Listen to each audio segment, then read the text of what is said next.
Депонијата Буково останува канцерогена бомба полна со секаков вид отпад. Граѓаните секојдневно се гушат од депонијата која постојано гори од самата себе, дури да нема кој да ја пали.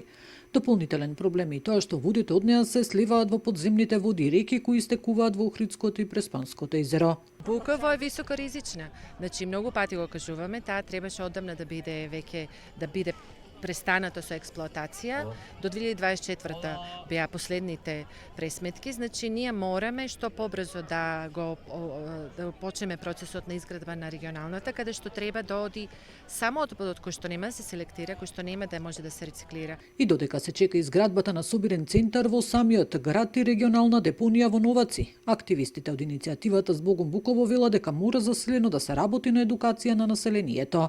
Доколку ние сите научиме да селектираме и рециклираме конкретно, ефикасно, 20 до 30% од отпадот што го фрламе само ќе оди мешан на таа депонија. А Буково треба апсолутно, значи во моментот кога ќе се отвори таа депонија, Буково ќе може да започне со санација.